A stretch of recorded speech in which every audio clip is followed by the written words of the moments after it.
감사하고요.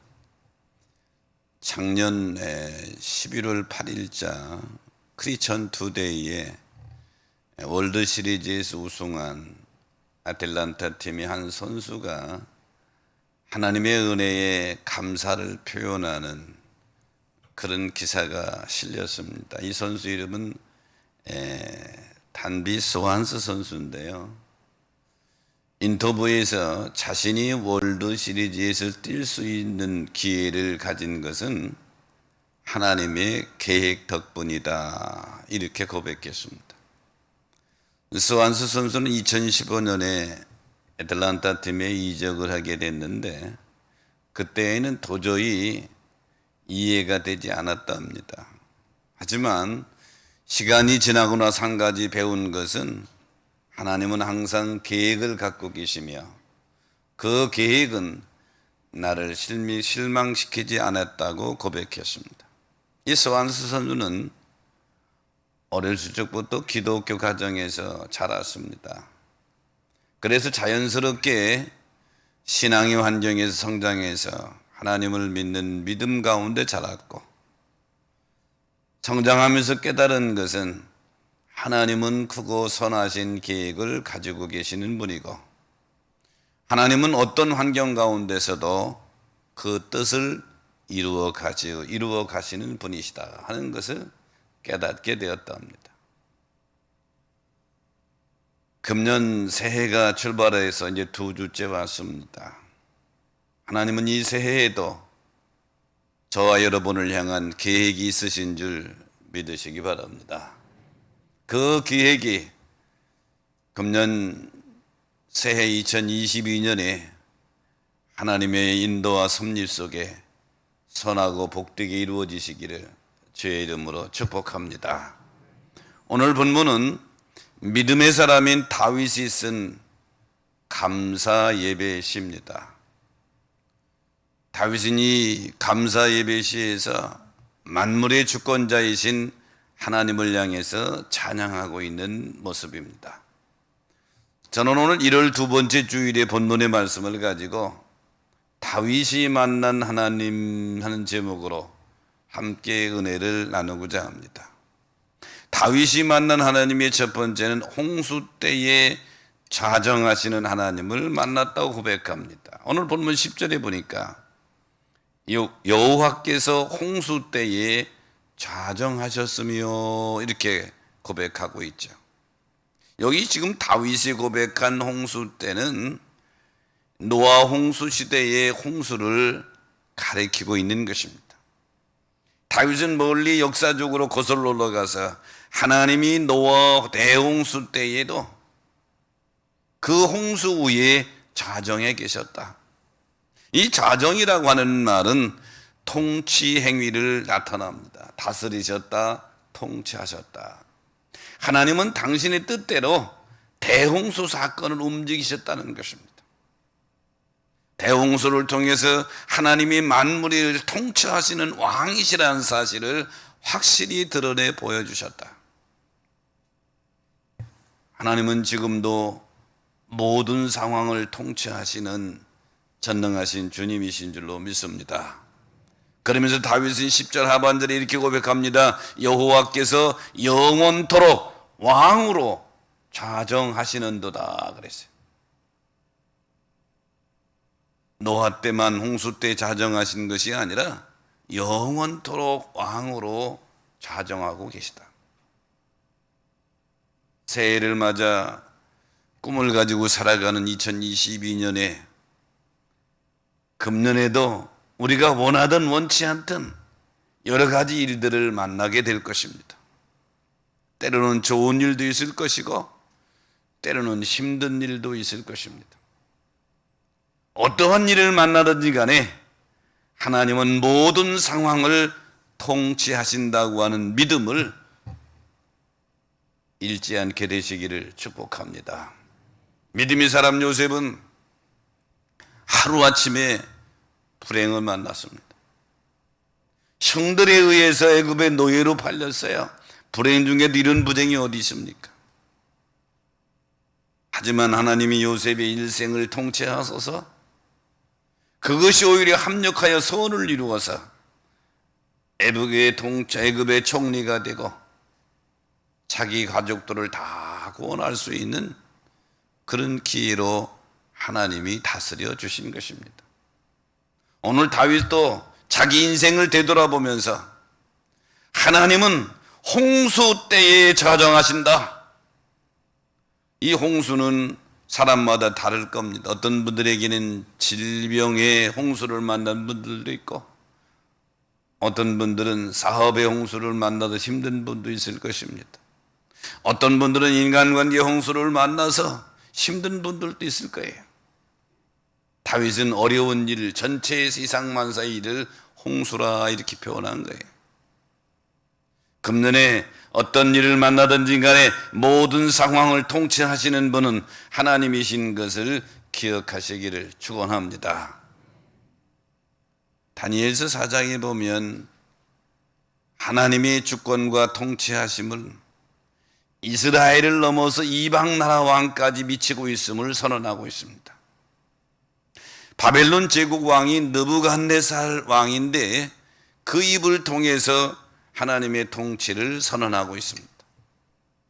다니엘서 4장 3절에 보니까 느부갓네살 왕이 이렇게 고백합니다. 참으로 고도다 그의 이적이요 참으로 노능하도다 그의 놀라운 일이요 그의 나라는 영원한 나라요 그의 통치는 대대에 이르리로다 이러죠. 느부갓네살 왕이 풀무불에서 기적적으로 살아나는 세 친구의 모습을 보고 이렇게 고백한 것입니다. 느부갓네살 왕은 이방인이었지만 이미 여러 번 반복해서 하나님의 능력을 몸소 경험하고 체험한 사람입니다. 1장에서는 다니엘의 세 친구와 다니엘의 지혜의 청명이 자기 바벨론 나라의 왕국의 박사들과 술객들보다 10배로 뛰어난 것을 보았고, 2장에 가서는 느부갓네살 왕이 꿈을 꾸었는데 도저히 무슨 꿈인지 생각이 안 나는 겁니다. 분명히 무슨 계시적인 꿈인데, 그래 나라의 모든 박수와 술객들을 모아서 내 꿈을 찾아서 해몽하라 그랬는데 아무도 못해요. 다니엘이 그 꿈, 금신상의 꿈을 찾아내고 해몽을 해주죠. 3장에 와서는 다니엘이 세 친구가 금신상에 절하지 않은 것을 위해서 7배나 더 풀무불을 뜨겁게 해서 그로 집어넣었는데도 풀무불 가운데서 이 세 친구는 머리들 것 하나 상하지 아니하고 거기서 살아나오는 하나님의 구원의 역사를 직접 보게 됩니다. 이처럼 느부갓네살 왕은 지극히 높으신 하나님을 찬양하면서 하나님은 이스라엘의 하나님만이 아니고 온 세상의 주인이시며 만물을 통치하시는 분이시다. 이방인 느부갓네살 왕을 통해서 그렇게 고백하게 한 것입니다. 오늘 시편 29편 10절을 다시 보면 다윗은 이렇게 고백합니다. 여호와께서 홍수 때에 좌정하셨으며, 과거의 일을 들으시죠? 여호와께서 영원토록 왕으로 좌정하시도다. 미래에도 현재에도 영원토록 왕으로 다스리시는 분이시다. 다윗은 자기가 만난 하나님을 이렇게 고백하고 있는 것입니다. 금년도 우리가 한 해를 살아갈 때에 크고 작은 일을 만나고 또 그 문제를 헤쳐나가면서 한 해를 살아가게 될 텐데, 분명히 기억하십시다. 우리 하나님은 홍수 때에 좌정하시고 영원토록 왕으로 다스리시는 분이시다. 우리는 문제 앞에서, 때로는 고난 앞에서 이런 의구심을 가질 때가 있습니다. 왜 이런 일이 생겨났는가? 이 선택을 어떻게 해야 하는가? 이때 성경은 A가 하나님의 뜻이다 이렇게 말씀하지 않아요. 하나님의 인도하심을 받기 위해서는 비라는 방법을 취하라 이렇게 말씀하시지도 않아요. 대신 모든 상황에서 인도하시는 하나님을 신뢰하도록 우리를 이끄시고 계신 것입니다. 성경은 세상의 모든 일을 주관하시고 통치하시며 자기 백성들을 선하게 이끌어 가시는 하나님을 보도록 우리 눈을 열어주고 있는 것입니다. 오늘도 말씀을 통해서 하나님을 볼 수 있게 되시기를 주의 이름으로 축복합니다. 박순용 씨가 쓴 책 중에 끝까지 인도하시는 하나님 책이 있는데요, 여기서 박순용 씨는 하나님의 인도하심은 여전히 현재 진행형이라고 고백합니다. 하나님은 여전히 우리의 목자로 계시며 모든 상황의 주관자로서 가장 선한 길로 인도하시는 분이라는 것입니다. 어떤 상황 속에 우리가 있든지 하나님의 섭리 가운데 있음을 기억해야 된다고 강조합니다. 때로는 삶의 비극이 연속처럼 우리에게 일어날 때, 내 삶이 끝났다고 생각될 때에도 끝난 것이 아니고 만물의 주관자이신 하나님이 섭리하고 있다고 하는 사실을 잊어서는 안 됩니다. 2022년에 어떤 상황 속에서도 하나님의 통치하심을 잊지 않고 하나님의 다스림 속에 승리하는 저와 여러분 되시기를 주의 이름으로 축원합니다. 우리 10절을 다시 한번 같이 한번 읽어보겠습니다. 시작. 여호와께서 홍수 때에 자정하셨으며 여호와께서 영원토록 왕으로 자정하시도다. 다시 한번 읽습니다. 여호와께서 홍수 때에 자정하셨으며 여호와께서 영원토록 왕으로 자정하시도다. 금년 한 해도 여러분의 모든 상황 속에서 다스리시는 주님과 함께 승리하는 복된 해가 되시기를 축복합니다. 다윗이 만난 하나님 두 번째는 자기 백성에게 힘을 주신다고 고백합니다. 오늘 보면 11절에 보니까 여호와께서 자기 백성에게 힘을 주시며 이렇게 고백하죠. 다윗은 하나님께서 자기 백성에게 힘을 주신다, 여기 힘은 오즈라는 단어를 썼는데요, 능력에 해당되는 단어입니다. 하나님께서는 자기 백성들을 구원하실 능력을 주시고 하나님께서는 자기 백성들에게 죄를 이길 수 있는 능력을 주시고 환난과 핍박을 이겨낼 수 있는 능력을 주신다는 것입니다. 하나님은 어떤 위기 속에서도 그 위기를 극복할 수 있는 힘을 주신다. 다윗이 그래서 시편 68편 35절에도 이렇게 고백합니다. 하나님은 그의 백성에게 힘과 능력을 주시나니 하나님을 찬송할지어다. 하나님은 그의 백성에게 힘과 능력을 주시나니 하나님을 찬송하라고 그랬어요.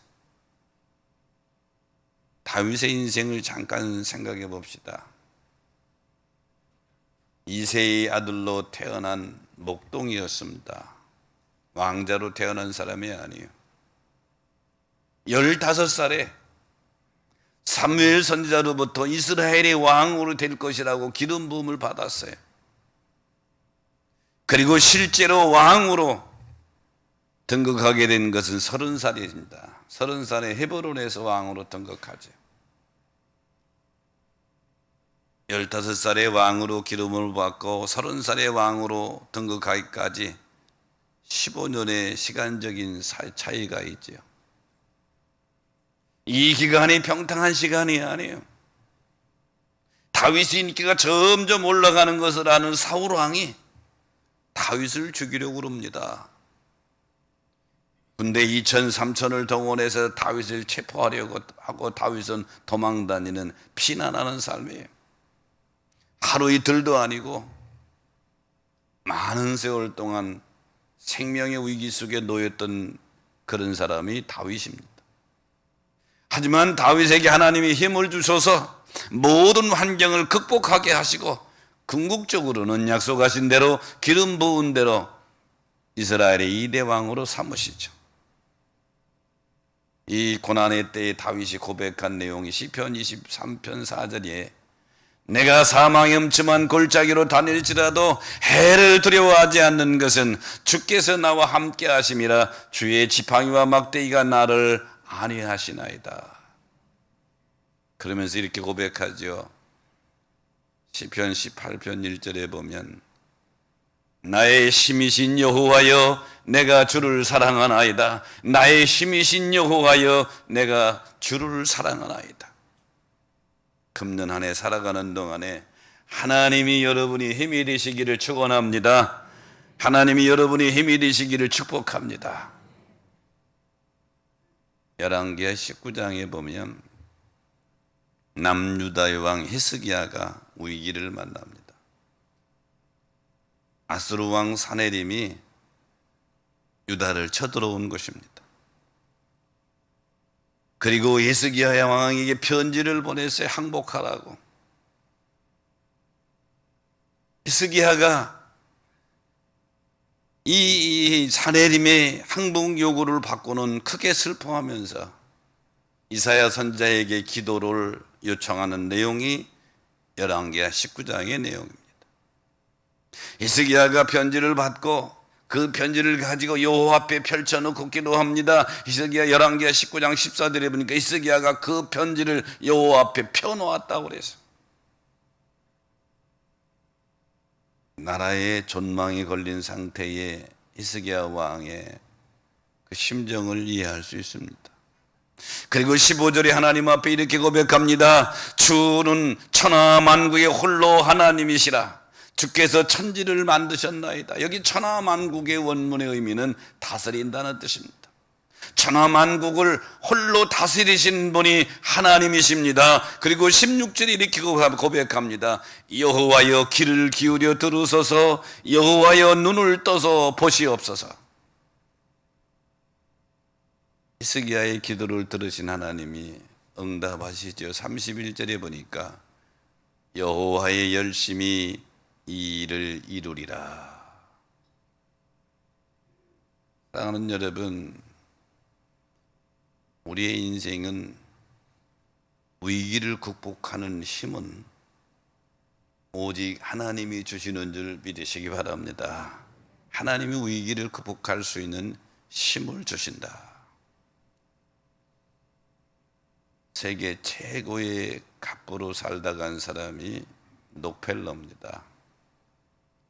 스탠다드 석유회사를 창설한 사람이 록펠러인데요, 처음부터 석유 사업에 뛰어든 사람이 아닙니다. 처음에는 광산을 했어요.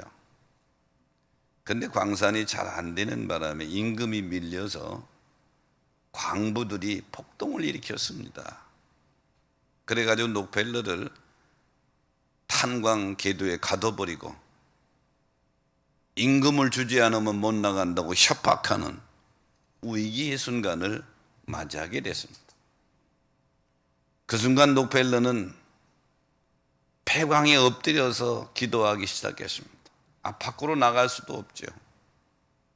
눈물을 흘리며 통곡하며 한참을 기도하다가 기도 중에 영적인 체험을 하게 됩니다. 엄청나게 큰 손이 쓰러져 있는 록펠러를 붙들고 이렇게 세우는 겁니다.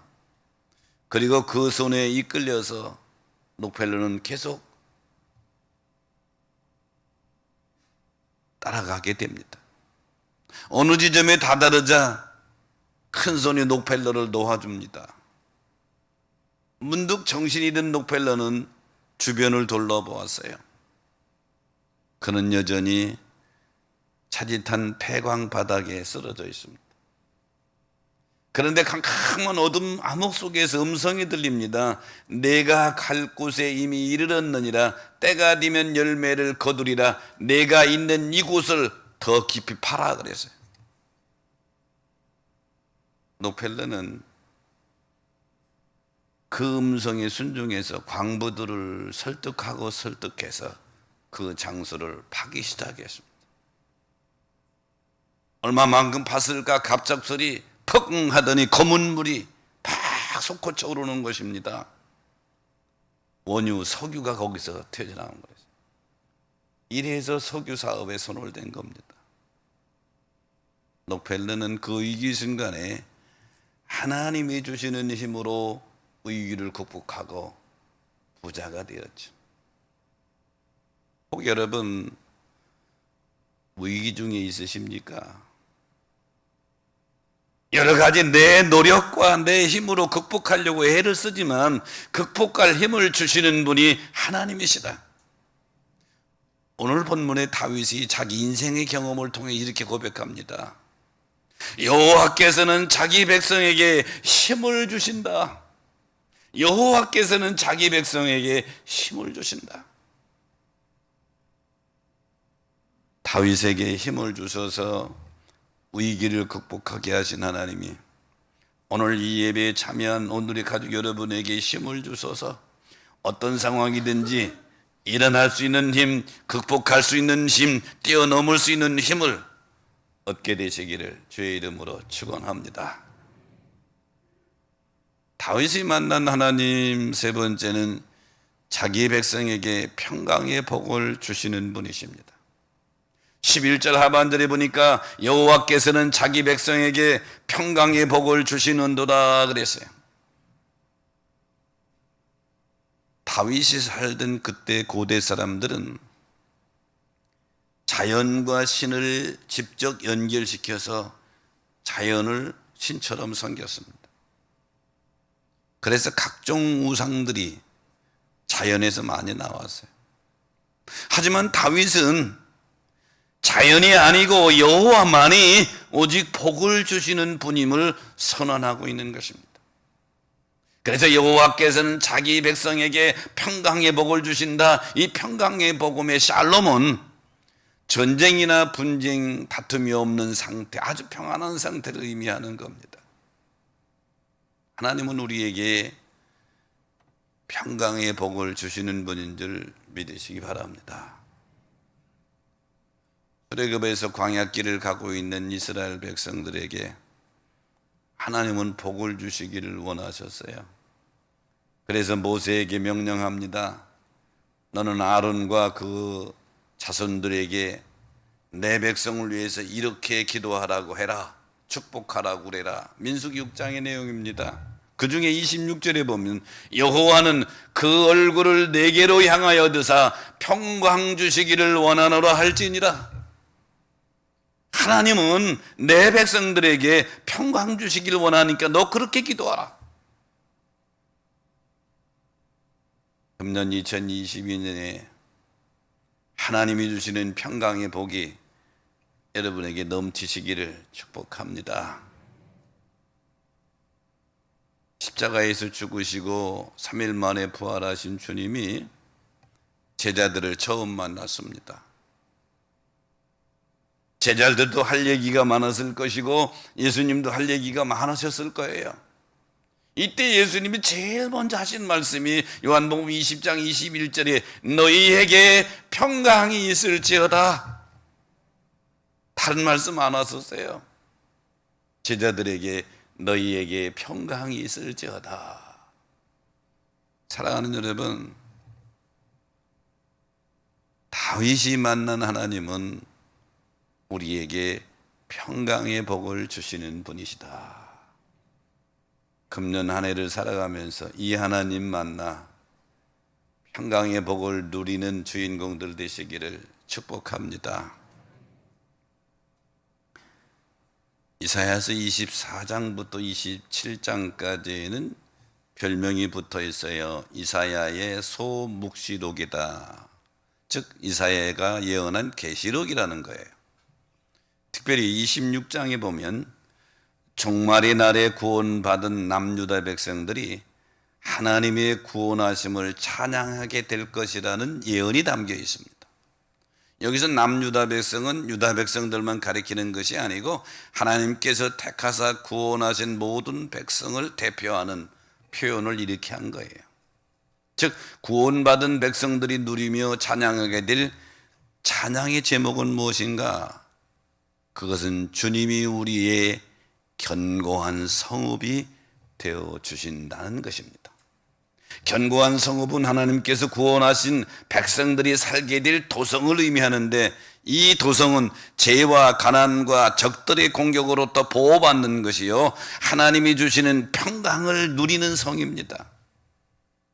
그런 이사야는 평강을 누리는 사람에게 조건을 걸었습니다. 바로 심지가 견고한 자가 하나님이 주시는 평강을 누리게 될 것이다. 여기 심지가 견고한 자 원문의 의미는 마음이 요동치지 않으며 언제나 일관되게 하나님만을 의지하는 자라, 이런 의미를 가지고 있어요. 그런 사람은 어떤 유혹과 시련이 다가와도 타협하거나 굴하지 않고 오직 여호와 하나님만 신실하게 의지하기 때문에 하나님께서 주시는 평강의 복을 누리게 될 것이다. 오늘 신년 두 번째 주일에 참여하신 여러분, 다윗이 만난 하나님, 평강을 주시는 하나님을 금년도에도 여러분과 동행하시고 평강의 복을 누리기는 사는 여러분 되시기를 축복합니다.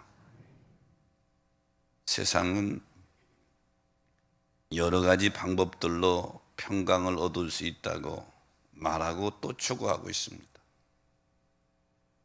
돈을 많이 벌면 평강할 수 있다고 돈도 우리에게 평안을 주기도 합니다. 하지만 평안만 계속 주는 것이 아닙니다. 그것으로 인해서 큰 고통도 오게 되죠. 절대로 변하지 않는 참된 평강은 하나님 안에 있는 줄 믿으시기 바랍니다. 하나님 안에 있는 거예요. 이라크 전쟁 중에 사담 후세인이 미군의 공격으로부터 자기를 지키려고 지하 벙커를 만들고 거기서 은신했는데, 이 벙커의 두께가 특수 콘크리트로 6m나 된답니다. 얼마나 두께가 얼마나 거세요? 6m 되는 특수 콘크리트로 만든 벙커에 들어가서 이 정도 벙커가 되면 핵 공격에도 무너지지 않는다고 그래요. 사담 후세인은 그 벙커 안에서 은신하면서 여기가 안전지대라고 생각했을 것입니다. 그러나 그 특수 벙커가 사담 후세인을 지켜주지 못했죠. 사람들은 태어나서 죽을 때까지 안전한 곳을 찾습니다. 그래서 우리 주변에도 보세요. 청소년들이 건전하게 생활할 수 있도록 안전지대를 만들어 블루존이라고 부릅니다.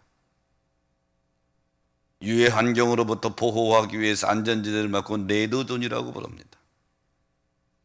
학생들을 안전하게 보호하려고 안전지대를 설정하고 스쿨존이라고 부릅니다. 어르신들을 좀 보호하려고 안전지대를 만들고 실버존이라고 부릅니다. 그런데 브루존이든 레드존이든 스쿨존이든 실버존이든 우리를 안전하게 지켜주지는 못합니다. 그렇다면 성도들에게 있어서 가장 안전한 존은 어디일까요? 바로 하나님 갓존인 줄 믿으시기 바랍니다. 어떠한 지역도 우리에게 안전지대와 평강을 줄 수는 없습니다. 갓존, 그리스도 안에 있을 때 가능한 것입니다. 그래서 바울이 쓴 서신을 바울서신이라고 그래요. 바울서신. 이 바울서신의 특징은 여러 가지로 볼 수 있지만 제가 볼 때는 바울은 세 가지 표현을 많이 했어요. 그리스도 예수 안에서, 예수 그리스도 안에서, 주 안에서, 이 표현을 계속 썼어요. 서신마다 계속 썼습니다. 갈라디아서 1장 3절을 보니까 우리 하나님 아버지와 주 예수 그리스도로부터 은혜와 평강이 있기를 원하노라. 주 예수 그리스도로부터 은혜와 평강이, 편지마다 계속 바울이 반복한 것입니다.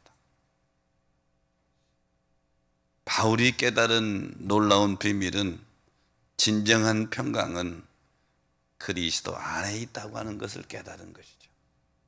다른 말로 더 줄여서 말한다면 주 안인 줄 믿으시기 바랍니다.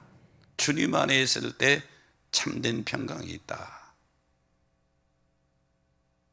신년 두 번째 주일에 예배에 나오는 우리 가족 여러분, 오늘 두 번째 주일에 다윗이 만난 하나님, 이 하나님은 다윗의 하나님뿐만 아니라 오늘 우리의 하나님이요 여러분의 하나님이신 줄로 믿습니다. 다윗이 만난 하나님 첫 번째 뭐예요? 홍수 때에 좌정하신다. 홍수가 바로 시련 위기입니다. 위험입니다. 여러 가지 힘든 상황이지만 나 혼자 있는 것이 아니라 하나님이 그 후에 다스리고 계시다. 홍수 때에 좌정하시는 하나님. 그리고 자기 백성에게 힘을 주시는 하나님. 위기를 이길 수 있는 힘, 죄를 이길 수 있는 힘, 각각 환난과 역경을 이길 수 있는 힘을 주시는 하나님. 그래서 다윗이 여호와는 나의 힘이시여 이렇게 고백하고 있는 것입니다. 뿐만 아니라 자기 백성에게 평강의 복을 주시는 하나님.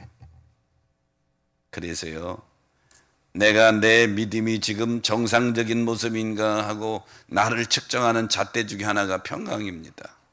내가 주 안에만 있으면 환경이 어떻든지 간에 주님이 주시는 평안함이 내 마음속에 넘친다 이 말이죠.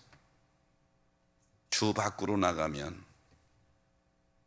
많은 것을 소유했어도 우리는 평강을 잃어버리기가 쉽습니다.